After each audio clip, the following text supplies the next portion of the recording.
Atos capítulo 28.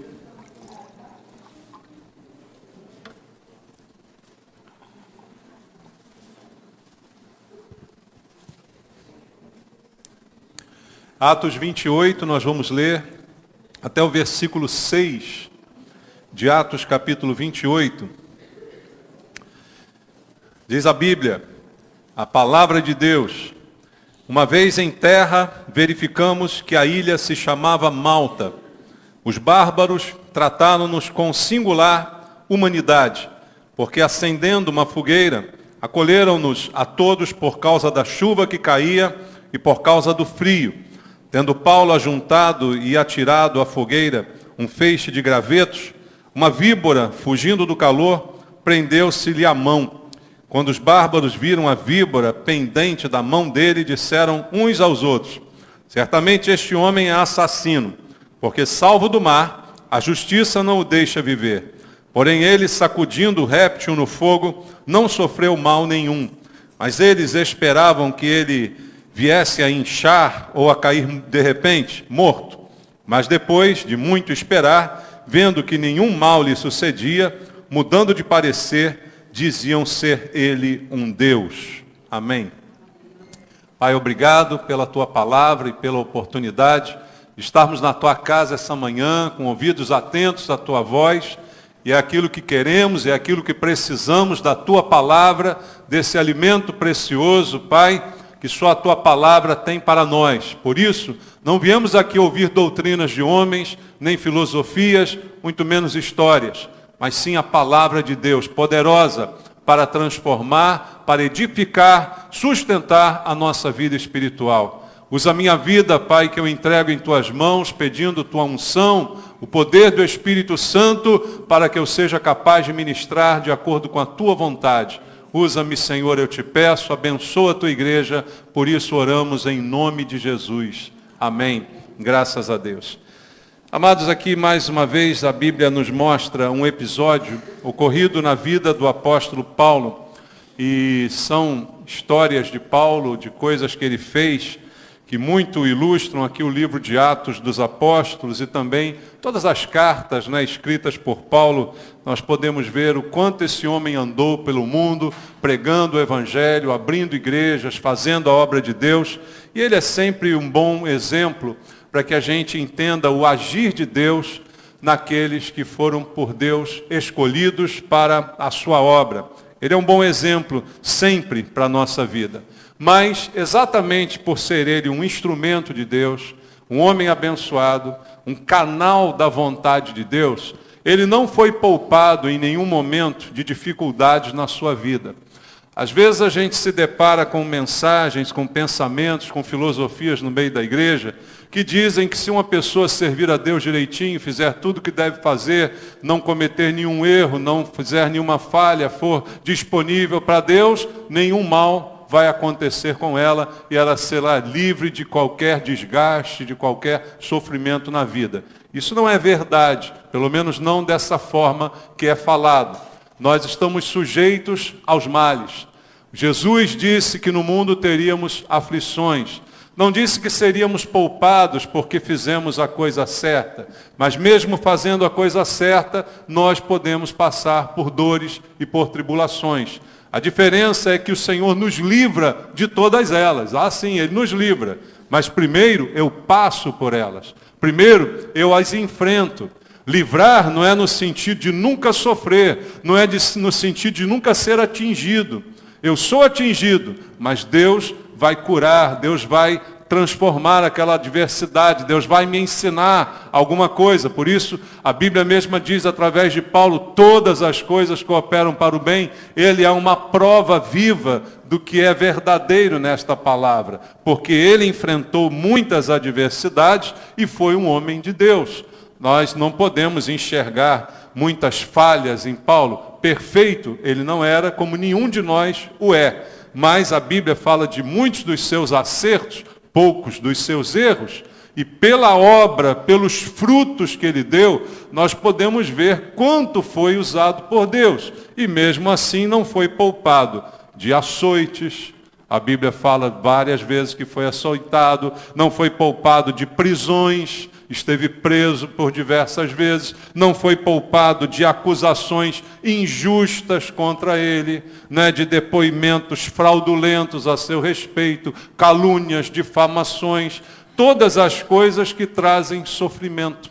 Se nós passarmos por algumas dessas coisas, nós ficaríamos felizes? Certamente que não. A gente teria sofrimentos, teria aflições, enfrentando esse tipo de situação. Mas assim foi a vida do apóstolo Paulo. E praticamente no fim da sua vida, ele vai ser levado para Roma, para ser julgado. O episódio aqui descrito relata para a gente o que aconteceu durante essa viagem. Seria uma viagem que não seria missionária dessa vez. Ele estava sendo levado prisioneiro, o que lhe esperava era uma derradeira prisão, aonde certamente ali morreria. E ele é levado para julgamento. Se você olhar um pouquinho atrás, no capítulo 27, logo no primeiro versículo, a Bíblia fala sobre isso. Quando foi decidido que navegássemos para a Itália, entregaram a Paulo e alguns outros presos a um centurião chamado Júlio, da coorte imperial. Ele foi entregue, então, a um centurião preso. Ou seja, ele viaja no navio, mas ele está preso naquele navio.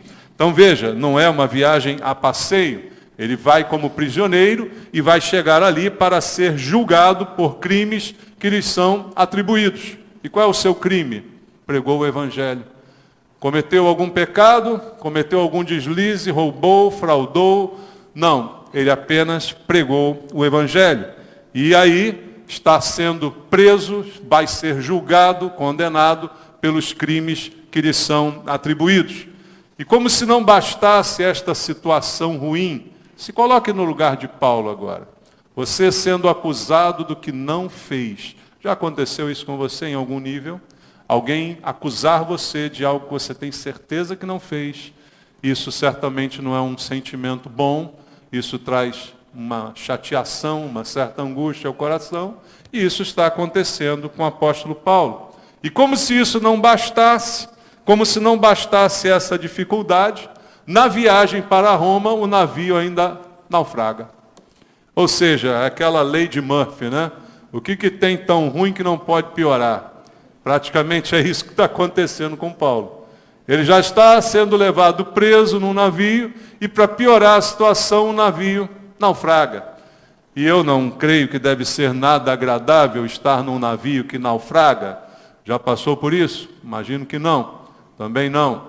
Mas se a gente passar, você vai correr atrás de uma boia, vai correr atrás de um barco salva-vida, vai beber um pouco d'água, vai dar uns mergulhos. O medo, a incerteza, vem um peixe, vem um tubarão. Não é certamente nada agradável passar por um naufrágio. E aí, olhando para essas lutas todas, para essas dificuldades, eu creio que essa vida, a vida desse homem, pode se tornar um exemplo para a gente também trabalhar as nossas dificuldades, as nossas adversidades, os problemas que a gente enfrenta. E aqui na vida de Paulo, nesse episódio do naufrágio, eu vejo aqui uma lição preciosa para nós. Veja, a história tem muito mais a nos contar. Não é? Antes mesmo do navio naufragar, se você ler os capítulos anteriores, você verá que Deus falou com Paulo, com ele dentro do navio. Ele ouviu a voz de Jesus. Deus disse a ele que nenhuma vida seria perdida. Ele não ficou abandonado. Ou seja, a história tem um monte de detalhes aqui que a gente poderia usar para entender a diferença que há na vida de um homem de Deus. Não é que a gente não passe por desgraça, mas é porque a nossa desgraça tem uma experiência dentro dela. Aquilo que nos acontece tem uma supervisão da parte de Deus. E isso é notório aqui nesse texto e nos seus desdobramentos. Mas olhando apenas a partir da onde lemos, que é praticamente o final da história, porque quando o navio afundou, eles acabaram parando numa ilha, e aqui está descrito no versículo 1, que eles verificaram quando chegaram em terra, que essa ilha se chamava Malta. Foi para lá que o apóstolo Paulo acabou parando junto com os demais sobreviventes do navio na ilha de Malta, quando ali chegaram na praia. E aí o que aconteceu? Versículo 2. Os bárbaros trataram-nos com singular humanidade, porque acendendo uma fogueira, acolheram-nos a todos por causa da chuva que caía e por causa do frio. Veja o exemplo que eu quero trazer para nós agora. Eu estou numa dificuldade, eu estou num problema sério, eu estou enfrentando algo nada agradável, mas Deus levanta alguém para me ajudar. Essa é uma certeza que nós podemos ter, irmãos. Você jamais estará sozinho. Paulo ouviu a voz de Deus no naufrágio. Paulo chega em terra, Deus faz com que os bárbaros o tratem com singular hospitalidade. Singular hospitalidade, humanidade, como diz o texto, era algo que não seria esperado daquelas pessoas. Era algo que não seria esperado encontrar pelo tipo de gente que os estava recebendo. Mas Deus moveu o coração daquelas pessoas. E o fato de serem chamados de bárbaros aqui, não é aquela imagem de bárbaros, né, que vem à cabeça quando a gente ouve esse nome. Na verdade, isso aqui era uma designação comum a pessoas e povos não conhecidos, né? Então, não era assim aqueles bárbaros que a gente imagina, né, de vikings, de pessoas tal, mas uma hospitalidade que não era esperada. Um certo cuidado com eles que não era esperado. Por isso ele diz que é singular. Então eles são bem tratados. Deus sempre tem um modo para nos acolher, irmãos. Embora as dificuldades sejam permitidas, de alguma maneira Deus está nos abençoando. Ser alguém de Deus é a garantia de estarmos debaixo da sua bênção e do seu cuidado. Mesmo quando as coisas dão errado. Alguns podem imaginar que o melhor seria o barco não ter naufragado. Não é? Poxa, se eu sirvo a Deus, então por que Deus deixou o barco afundar? Tem até aqueles que dizem, né, baseados numa história real, em que Jesus estava no barco com os seus discípulos, e a tempestade caiu, e Jesus não permitiu que o barco afundasse, e a gente diz, com Cristo no barco, tudo está bem, e o barco não vai afundar. Mas às vezes Cristo está no barco e o barco afunda. Só que ele afunda junto com a gente. Ele está junto com a gente. Essa é a diferença, irmãos. O barco pode afundar, mas Deus está do nosso lado. Ele nos acompanha aonde quer que a gente vá. E até da onde a gente menos espera, Ele levanta alguém para nos ajudar. O exemplo aqui descrito é este, de que Paulo encontrou uma surpreendente hospitalidade naquelas pessoas. Veja, nós nunca estamos sozinhos nas nossas tribulações. Outra coisa interessante de perceber aqui em Atos 27, veja o versículo 2.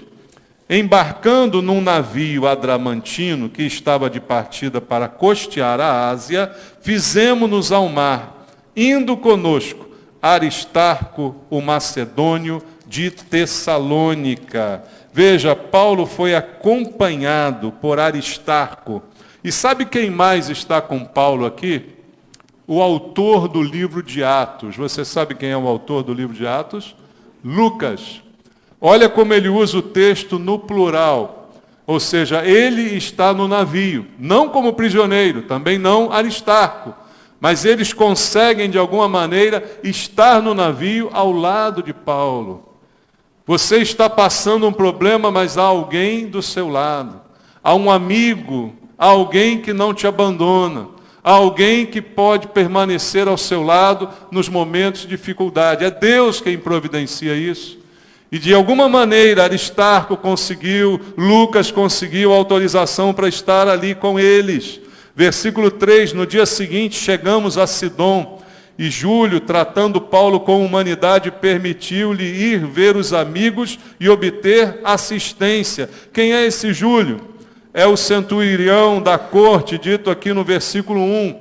Era o homem responsável por guardar Paulo. Ele também trata Paulo com humanidade. E na parada do navio permite que ele visite pessoas, um prisioneiro, irmãos. permite que ele seja assistido, que ele receba assistência. Então veja como Deus providencia as coisas. Não o livrou da prisão, não o livrou do naufrágio, mas mesmo no meio de todas essas coisas, ele tem conforto, ele tem um tratamento especial, ele tem um companheiro ao seu lado, ele tem uma permissão de obter ajuda e assistência. E veja, e mesmo que não tivesse, às vezes vai acontecer alguma coisa com a gente, que não vai ter ninguém com a gente, que a gente não vai ter tratamento especial, que não vai acontecer nada disso. Mas uma coisa vai acontecer, Deus não vai nos abandonar. Quando nós temos Deus, nós nunca estamos sozinhos. Isso é algo importante. Veja o que diz ainda no capítulo 27, no versículo 23 e 24. Porque esta mesma noite, um anjo de Deus, de quem eu sou e a quem sirvo, esteve comigo dizendo: Paulo, não temas. É preciso que compareças perante César, e eis que Deus, por sua graça, te deu todos quantos navegam contigo.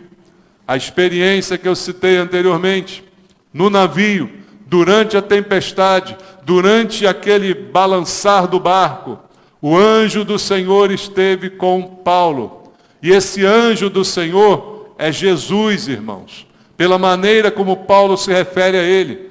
A quem eu sirvo. Paulo não serve a nenhum anjo. Paulo serve a Jesus. Anjo do Senhor é uma designação comum que nós vemos até no Antigo Testamento, falando de uma aparição do Senhor Jesus. E Paulo vê Jesus face a face, no momento em que está no meio do naufrágio, no navio. E Jesus diz a ele: você vai comparecer perante César. Então não vai te acontecer nada. E a todos os que estão contigo, eu dou estas pessoas a você. Ou seja, você, por sua causa, nenhum mal vai acontecer, nem aos que estão perto de você.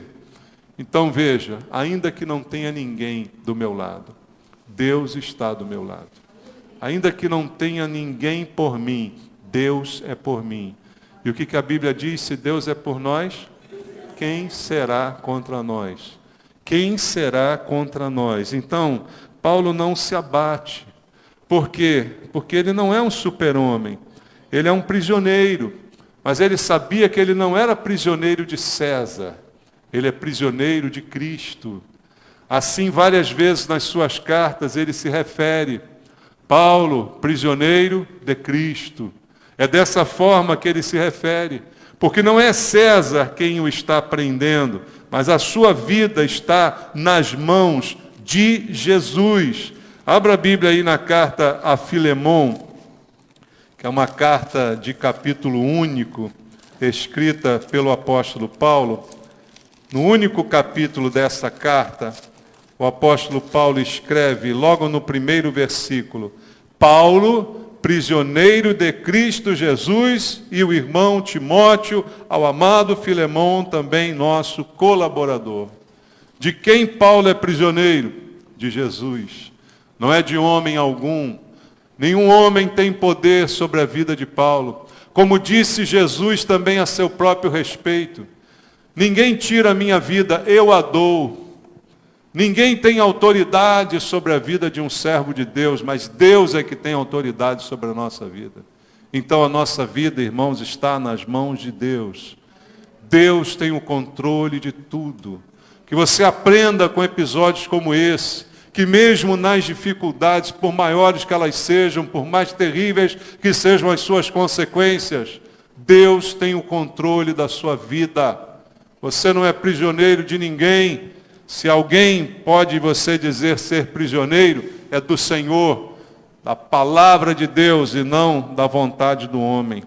E aquela prisão foi para Paulo uma oportunidade. Durante algum tempo, veja o que aconteceu, tudo está nas mãos de Deus. Atos 28, capítulo 16, quando Paulo chega em Roma. Uma vez em Roma, foi permitido a Paulo morar por sua conta, tendo em sua companhia o soldado que o guardava. Versículo 30 e 31. Por 2 anos permaneceu Paulo na sua própria casa que alugara, onde recebia todos que o procuravam, pregando o reino de Deus e com toda intrepidez, sem impedimento algum, ensinava as coisas referentes ao Senhor Jesus Cristo. Que prisão especial deram a Paulo. Por 2 anos ele fica em Roma, num apartamento, numa casa alugada por ele próprio e apenas com um guarda o vigiando. Quer dizer o quê? Seria o equivalente hoje à prisão domiciliar, né? Foi concedida a Paulo. Mas sabe por quê, irmãos? Porque Paulo já tinha andado muito, já tinha viajado muito, já tinha se esforçado muito. Deus providenciou umas férias para Paulo. Paulo, você agora vai ficar aqui, você não vai sair daí, mas daí você também vai pregar o Evangelho. Daí você vai continuar sendo um instrumento, mas agora é uma hora de você descansar um pouco. Agora é hora de você sossegar um pouquinho. Paulo, fica aqui nessa casa, 2 anos, sem poder sair, mas não sem poder pregar o Evangelho, não sem poder anunciar o poder de Deus. Então veja, tudo está no controle de Deus quando nós passamos alguma dificuldade. Mas o texto que a gente leu, voltando a Atos 28, traz também uma lição que a gente não pode esquecer. A Bíblia não nos deixa ser enganados, irmãos. Então, se você é enganado porque quer. Se você conferir na Bíblia tudo que é dito, você jamais vai ser enganado. Então, se alguém triunfalisticamente disser, não, com Jesus você vai ter tudo, nada vai te acontecer, você vai ser rico, você não vai ficar doente e tal, é só você olhar para a Bíblia. Veja, eu estou dizendo a você do poder de Deus, do controle de Deus, da sua soberania, do cuidado dele sobre a gente. Está tudo na palavra. Mas mesmo quando temos tudo isso, na hora das dificuldades, é também a hora das tentações e das provações. Porque Deus permite uma adversidade. Você já se perguntou? Essa é a grande questão que muitos fazem. Se Deus é bom, por que permite que isso aconteça? Será que isso é uma brincadeira com a gente? Será que nós somos fantoches? Por quê? Se Ele é bom, por que o meu barco vai afundar? Por que eu vou ter que nadar até uma praia? Se Ele é bom, por quê? Por quê? Mas eu não percebo o que Ele falou comigo. Eu não percebo que Ele me cuidou bem quando eu cheguei na praia, tinha bárbaros me tratando singularmente bem. Eu não percebo que quando eu cheguei à prisão eu tive um tratamento especial, que durante a viagem eu tive um tratamento especial. Mas as pessoas questionam, por quê? Por que o pior? E eu quero dizer para você, mesmo nas dificuldades, mesmo quando as coisas ruins acontecem, o diabo sempre tenta mais atrapalhar. Sabia disso? Porque é na hora que nós estamos sensíveis. É na hora que nós estamos, muitas vezes, balançados. Porque o vento balança o barco. As adversidades balançam o nosso coração. Fazem a gente estremecer algumas vezes na fé. Fazem a nossa fé ser provada, irmãos. E aí na dificuldade é um momento exato, perfeito, para o diabo agir, colocando interrogações na nossa mente. E é assim que ele age. O diabo ele age muitas vezes colocando um ponto de interrogação. Quando o diabo agiu com Adão e Eva, como é que foi a sua ação? Ele perguntou para Adão e para Eva, ele fez perguntas, ele colocou dúvidas no coração deles. O que é que Deus disse? Eu posso comer de tudo, menos dessa árvore aqui. Não foi bem isso que Deus falou, foi a resposta da serpente. Não foi bem assim. Então ele coloca a interrogação, será mesmo que isso é de Deus? Será mesmo que eu estou passando por essa adversidade e Deus ainda está comigo? Será que coisas piores ainda não vão acontecer? E aí acabam às vezes acontecendo, porque está lá também o inimigo, que age para tirar e abalar a estrutura da nossa fé. Porque o que o diabo quer é que eu duvide, porque a dúvida é o contrário da fé. Quando a Bíblia diz que a fé é uma certeza do que se espera e uma convicção do que não se vê. Quando vem a dúvida, a certeza já não está mais presente. E aí eu começo a pensar, será mesmo? Poxa, o que mais tem de ruim para acontecer? E acontece. E aí você diz, poxa, será mesmo que isso é de Deus? Será que Deus está mesmo comigo? Isso aconteceu na história, irmãos, e não importa o quanto de experiência já tenhamos tido com Deus. Outro dia preguei aqui sobre Elias. Quantas experiências ele teve, mas quando veio a ameaça de Jezabel, isso mexeu nas estruturas dele. Quantas vezes o povo de Israel foi abençoado por Deus com milagres, o mar vermelho abrindo, eles passando no deserto, maná caindo, sustento todo dia, mas isso não foi suficiente para se queixarem de Deus. Não foi suficiente para eles pararem de reclamar. Ainda assim reclamaram, ainda assim questionaram. Ah, Deus nos dá e deixar morrer nesse deserto. Isso é normal, porque a nossa fé é provada. E é provada para trazer a dúvida ao nosso coração. Veja, queridos, aqui nesse texto, no versículo 3, olha só o que acontece. Tendo Paulo ajuntado e atirado à fogueira um feixe de gravetos, uma víbora fugindo do calor prendeu-se-lhe a mão. Olha que maravilha. Você nada até a praia, sobrevive ao naufrágio, e agora está ali comendo um peixinho na brasa, vem uma víbora e prende na sua mão. Você já teve uma víbora presa na sua mão? Sogra não vale, tá? Então, né? Víbora presa na mão? Não, né? Não teve. Imagina uma víbora presa na sua mão. Pelo tipo de cobra que os homens conhecem, sabem do veneno, sabem do poder daquele veneno, o que todo mundo esperava é que Paulo caísse duro daqui a pouquinho. E a Bíblia diz isso, olha só. Quando os bárbaros viram que a víbora estava ali pendurada, disseram assim, esse cara é um assassino. Esse cara deve ser um cara muito ruim. Porque, para o descrente, tudo se resume a isso. Coisa boa, coisa ruim. O descrente, ele só consegue ver isso. Por isso que eu digo que, às vezes, há crentes na igreja que agem como os descrentes. Porque não sabem ver além do que dá certo e do que não dá certo.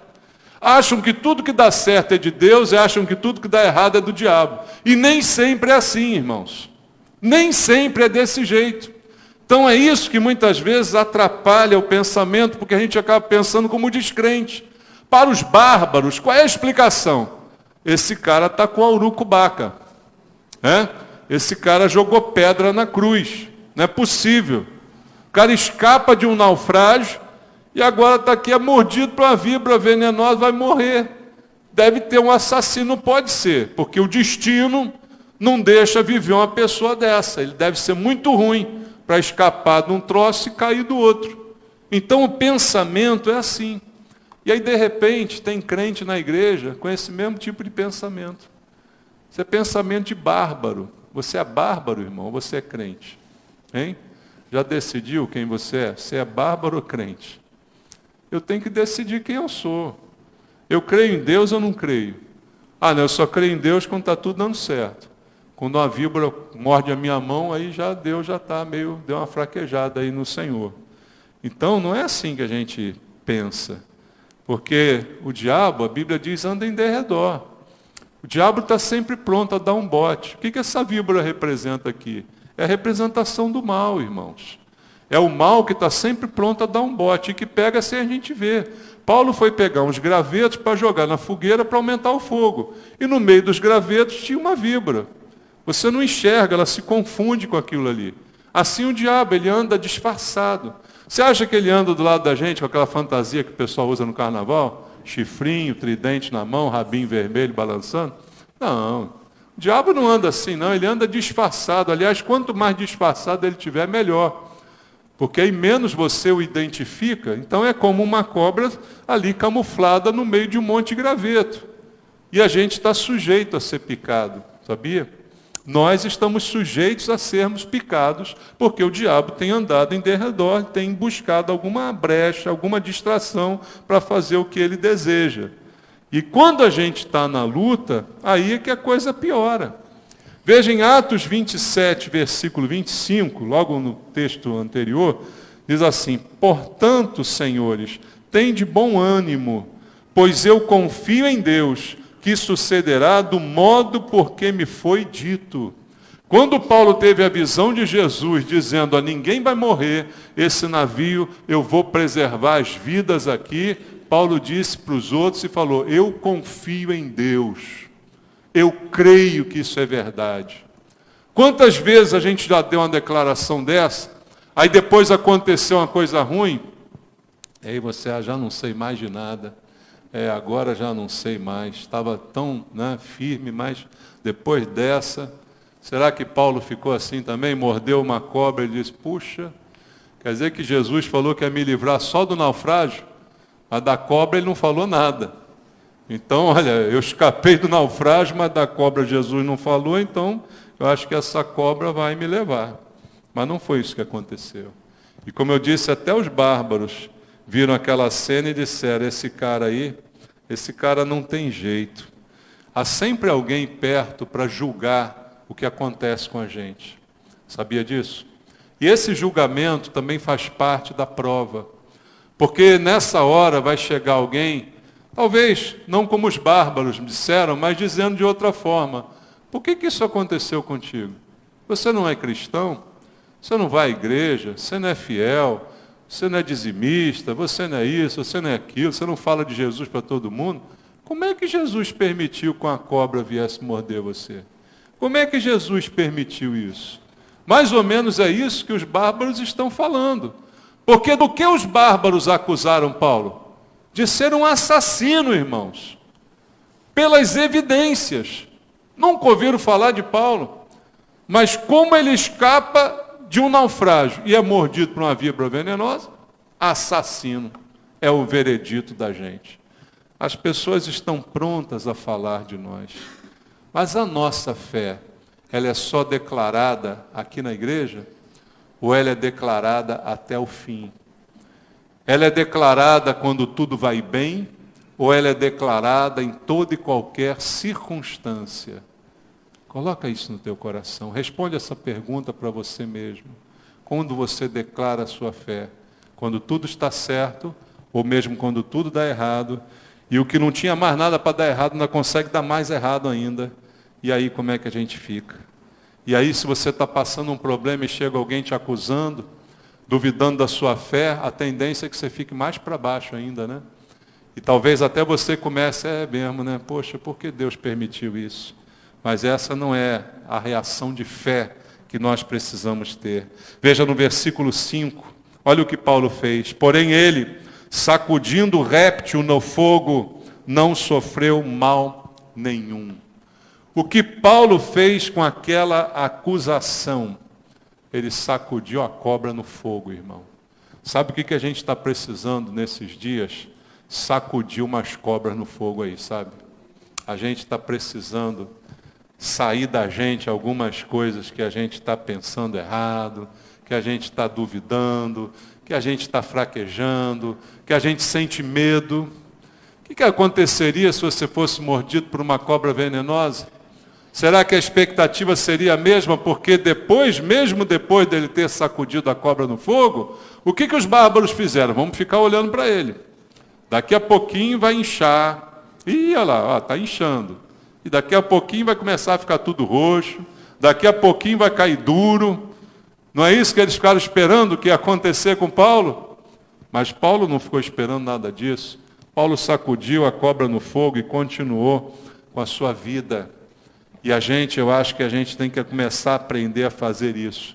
Calar a boca daqueles que falam contra nós, não com discussões, mas com ações. Fé se mostra em ações. Por isso Tiago dizia: a fé sem obras é morta.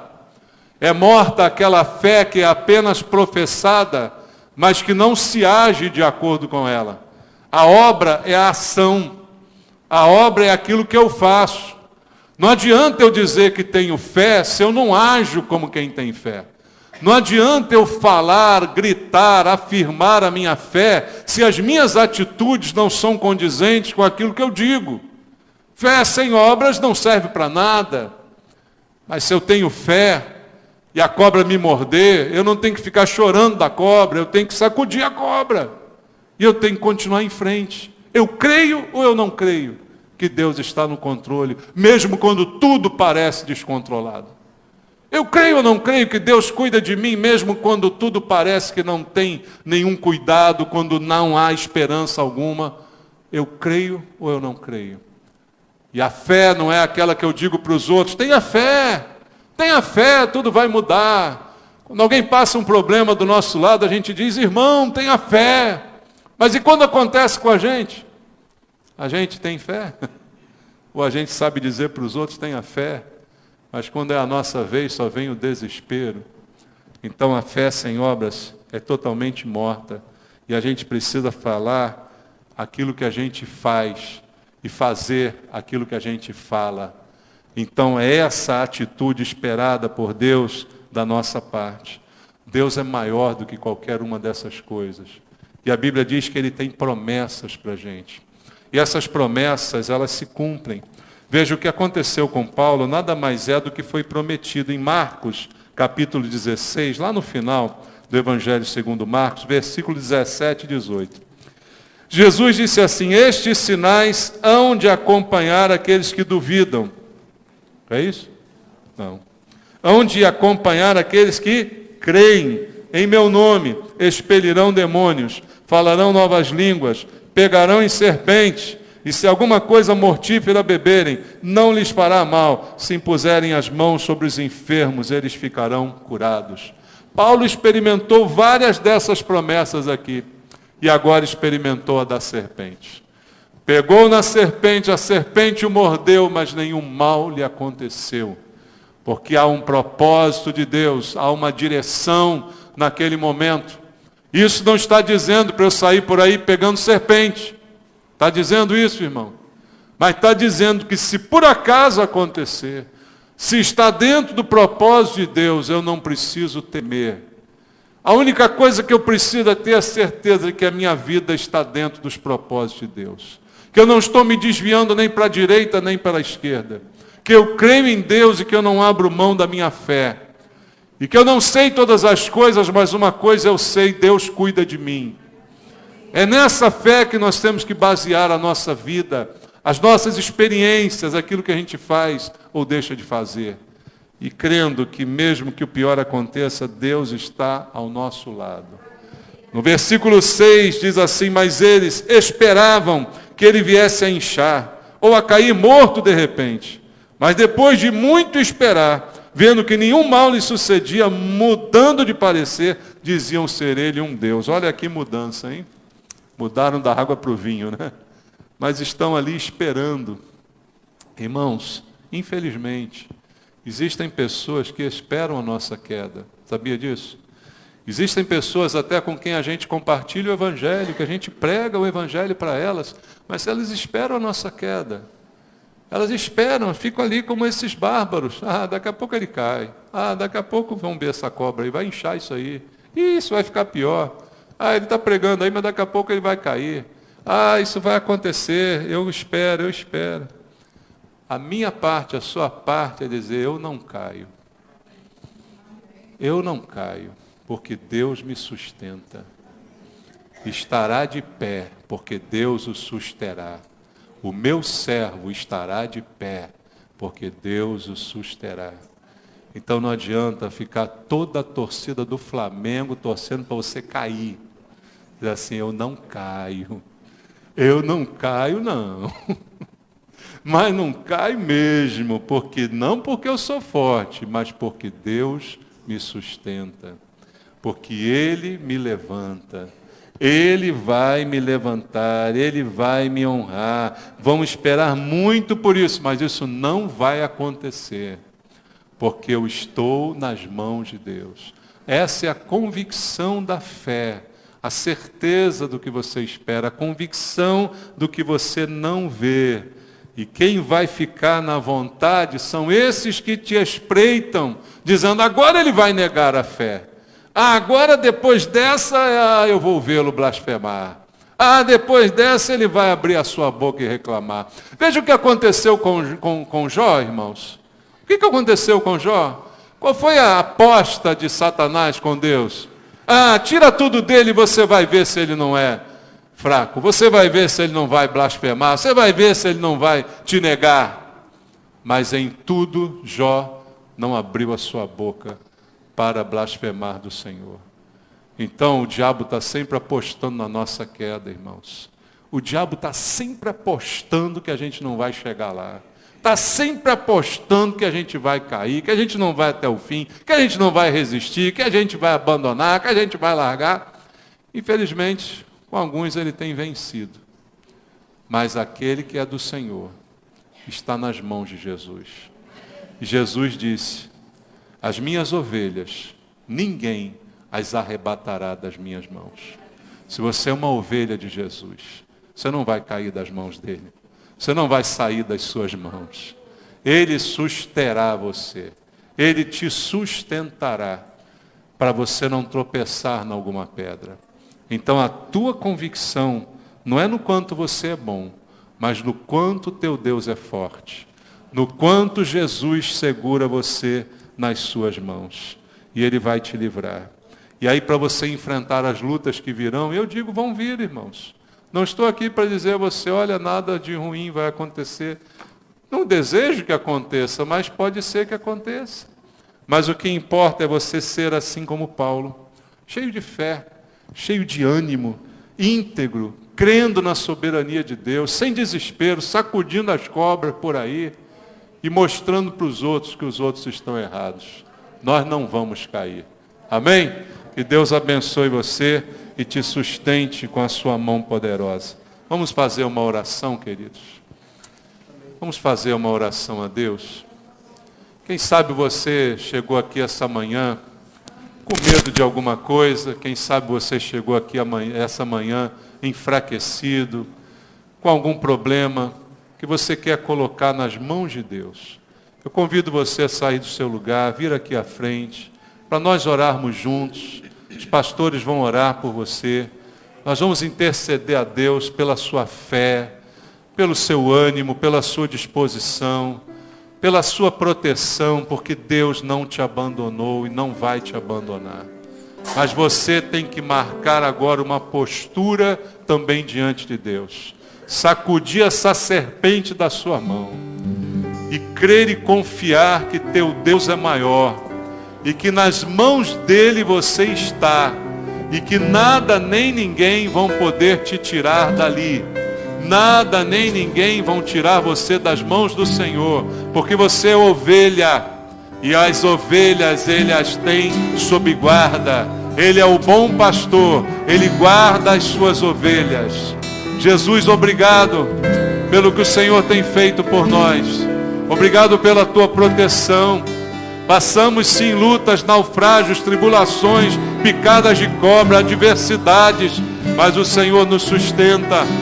Por isso essa manhã lançamos de nós, Pai, toda picada maligna, tudo aquilo que vem para nos acusar, toda acusação do diabo, Pai, nós lançamos por terra, porque cremos que o Senhor é mais importante do que qualquer coisa que falem de nós, porque o Senhor está conosco, quem será contra nós?